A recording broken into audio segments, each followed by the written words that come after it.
The New Orleans Saints get a huge victory on the road. You're watching the MJ Take on Sports Fan Entertainment.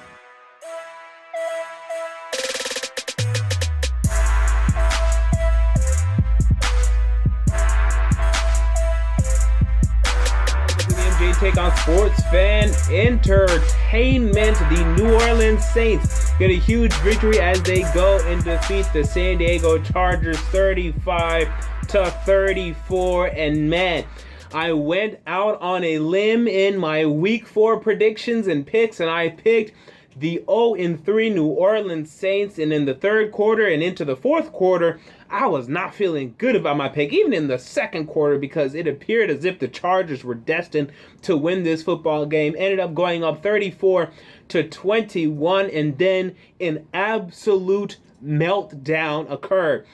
With about 7 minutes left in the fourth quarter, the Saints were at their own 44-yard line, 4th and 6. I thought they should have went for it. They punted the football. What a beautiful decision this turned out to be, as the Chargers imploded. Fumbles lost by the Chargers, one by Travis Benjamin, the other by a player I can't remember right now, but the end result was this. It allowed the Saints to come back in this football game to score 2 consecutive touchdowns, and this was an absolute disaster by the San Diego Chargers. I mean, this is a meltdown. Up by 13 points with only 7 minutes left, 5 minutes left in the fourth quarter. An absolute meltdown by this football team, and man, this hurts. I mean, especially for this coaching staff right now, which is under a lot of scrutiny. Mike McCoy has made some questionable decisions the past number of weeks, has gotten, under the microscope and under the spotlight, if you will. He needed this win. A lot of these Chargers players needed this win, wanted this win. A lot of these Chargers coaches needed this win. John Pagano needed this win. And man, they blew it. I mean, they absolutely blew it. This hurts. As for the Saints, you got a victory, man. And it was ugly. It was a game you probably, let's be honest, you probably should have lost. But at least it's a victory, okay? At least we can have hope that you won't be in the conversation for the worst team in the league by season's end. Now, I say we hope because this is a conversation we still kind of need to have, okay? Because even though you won this game and it's a nice win, you can't be that impressed. You still have to raise an eyebrow, say, okay, how good are we? Are we bad? How bad are we? Because it's not that convincing. But as I said, when it comes to your losses, they weren't that convincing either. That's why I still have faith on you guys to win this game, because you guys only had a point differential of -17. That is not bad at all. Now it's -16 because you won by 1 point. So a lot of close games. Can you pull some of them out? And remember, last year you guys started off 3-0. Okay, and then you guys started out 0-3. You guys started out 0-3, similar to this year. And last year finished 7-9. A similar result, if not the same result, is very possible right now as of this moment. Okay, so you still have to have faith and confidence, but the defense has to play better. Now, when they needed to show up in the fourth quarter, final drive, they sacked Phillip Rivers. Phillip Rivers had an aborted snap, and then they ended up getting 2 incompletions and they won the game. So they showed up when they needed to. But man, this is still a bad defense. 34 points given up today, 45 points given up last week. Week 1, 35 points given up. This is a bad defense, and it will continue to be the crutch for this football team. It will continue to hurt this football team. But hey, you got a victory. You got to win. Nick Fairley, huge sack at the end of the game. Great. But, ultimately, if I were you, I would still be concerned moving forward. Let's see who these teams face next week. The New Orleans Saints they have a bye week next week, luckily for you. And then next week after that, you guys host the Carolina Panthers. If you want to get your season back, beat this team. And the Panthers are not looking very good right now. In fact, what's their record? 1-3. What's your record? 1-3. So, hey, this is a game you can definitely win, and I might pick you guys to win this game. We'll cross that bridge when we get there. Enjoy the bye week. Get healthy. Get your quarterbacks healthy, get some of your defenders healthy, come back healthy and better than ever. San Diego Chargers. Next week, you guys go to Oakland face the Oakland Raiders in Oakland. This will be tough. However, the Chargers, I believe, will be desperate. The Raiders are 3-1 and they're really high on themselves. I think they may lose this game. Now, I'm not going to go on the record yet. I'm just trying to keep the hope high for the Chargers right now. You guys can definitely win that game, but I'm not saying I'm picking it just yet. Let's see who it was that fumbled because I couldn't remember right now. Oh, it was Melvin Gordon. And Melvin Gordon, who has been having a better season, had a touchdown today. The stat line today was, 1936, 2 touchdowns. So the rushing yards weren't great, but the touchdowns were. He's gotten a touchdown almost every game this year, if not every game this year, he's gotten a touchdown. But, man, that hurts. This is an implosion. Travis Benjamin, Melvin Gordon blowing the game for Mike McCoy. And Mike McCoy will be killed. And I don't know if he deserves it because this is on the players to me. Y'all can't fumble like that. Y'all can't have an aborted snap at the end of the game. Y'all can't have that. And that's what happened. I think it's more on the players than the coaches today. Let's move on to my late game takeaways. Currently, the Tampa Bay Buccaneers are in weather delay with the Denver Broncos, but this game is over. So let's go ahead and talk about it. Jameis Winston struggling yet again, 0 touchdowns, 2 interceptions. Now, here's the thing with Jameis Winston right now. He has, 8 touchdowns, 8 interceptions on the season, on pace for 32 and 32. Now, he's probably going to throw, I believe, a touchdown, a garbage touchdown this game, or maybe a garbage interception. So this stat line is to be continued. He's throwing too many interceptions, okay? He's throwing the ball too much, period. They're not having anywhere near the running game that they had last year. Why'd y'all fire Lovie Smith? It was my understanding y'all fired Lovie Smith, and I disagreed with it when y'all did it. Y'all fired Lovie Smith because their defense wasn't living up to its potential, and y'all weren't living up to y'all potential, apparently, okay? Why? Because ultimately, y'all are going to go 6-10, 7-9 again. I thought y'all were going to go 9-7, I thought you guys could get a huge victory this game. I didn't pick it, but I thought you guys could. You didn't show up at all after the first quarter. So, this Bucs team is struggling. Why did you fire Lovie Smith? Why did you just go and fire Lovie Smith? I know he's not doing great at Illinois right now, but let him get some recruiting classes in. I don't get why y'all fired Lovie Smith at all. I'll never understand it.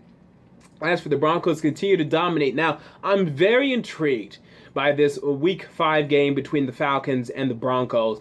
Now, Broncos, look, I respect y'all, okay? I've picked y'all every week since Week 1, actually. Did I pick y'all Week 2?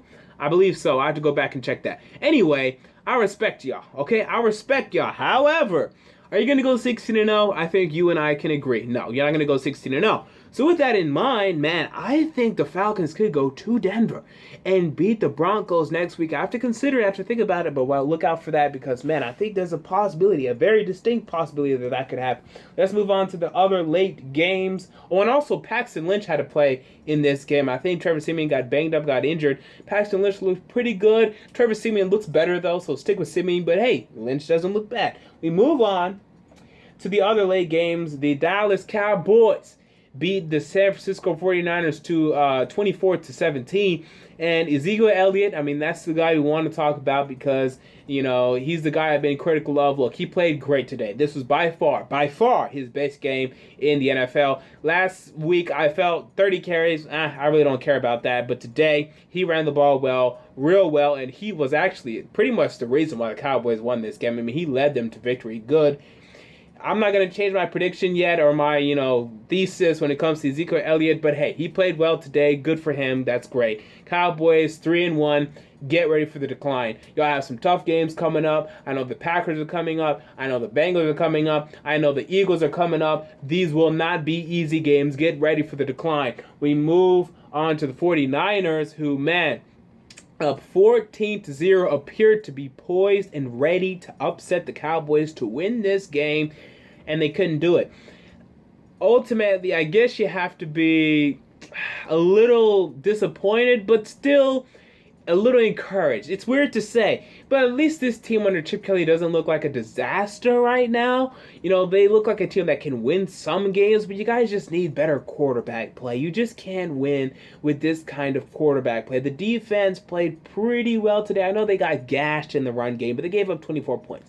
So ultimately, y'all need better quarterback play, and that's, something maybe you can get from Colin Kaepernick, or maybe you just have to wait until next year. But until that problem is fixed, the 49ers will just not be a very good football team this year. let's move on to the next game. The LA Rams upsetting the Arizona Cardinals in Arizona. And man, I picked the Arizona Cardinals to win the Super Bowl, and what a foolish pick it is looking like by each passing day. Now, in my defense, okay, and it's not much of a defense, but in my defense, if you were going to pick a team from the NFC to win the Super Bowl, it was probably one of these teams. The Packers, the Seahawks, the Cardinals, the Panthers. Probably. Now, some of you Vikings fans had the Vikings. That's fine. And then some of you Cowboy fans, probably had the Cowboys and all that, but we're not even considering them right now. Anyway, so of those 4 teams, 2 of them have been a disappointment. So there's a 50% chance that if you pick somebody to go out of the NFC and win the Super Bowl, at this point, you'd be feeling a little, regret. So I'm not that disappointed. I'm disappointed, but I'm not killing myself too much, I should say. But the Cardinals should be. You guys are blowing this. You guys had an opportunity to win the Super Bowl this year. Your talent is incredible, and Carson Palmer is just not playing very well. He got injured again. I don't know how bad it is. We'll see. Drew Stanton isn't good. He won't lead you to the promised land. Bruce Arians is killing these guys in press conferences. They have chemistry issues. Bruce Arians, I love Bruce Arians, but man, I think it's being too harsh to these players. I don't think they're responding to his coaching. Man, Arizona's having some huge, big-time issues right now, and I don't know if they're going to be able to fix them soon. Arizona. Next week, y'all host the 49ers. No, you guys go visit the 49ers in San Francisco Thursday Night Football. If you guys do not win this game,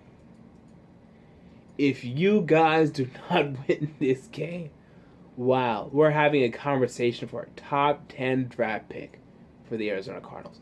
And as for the LA Rams, this was a conversation I thought we'd have. A top 10 pick, a top 5 pick. That wouldn't be yours, by the way, but man, the Rams are winning games, and it's incredible to me. I don't know how they're doing it. I think their roster, it's pretty bad. Maybe it's better than I think it is, but I don't think their wide receivers are very good. I don't think that the cornerbacks are very good. I don't think that their secondary is very good. And yet, hey, you're winning games. So I have to give it to you guys. Now, will you make the playoffs? No. I still don't have you guys making the playoffs, but 8-8 looks like yet again a possibility, and a possibility that I completely dismissed. So I guess congratulations on that. I'm pissed because I'm a Titans fan and we have y'all's pick, and now it's only going to be a mid-round pick, which is still pretty good, but not as good as it could have been. Damn it. But hey, congratulations. You guys are playing really well. We'll see if it can continue. Football in LA will not be a disaster. So there you go. Those are my takeaways from NFL Week 4 late games. What are yours? Comment down below. I want to know if you enjoyed the video. Make sure to like, and most importantly, to subscribe. And until next time, this has been the MJ Take on Sports Fan Entertainment, and I'm out.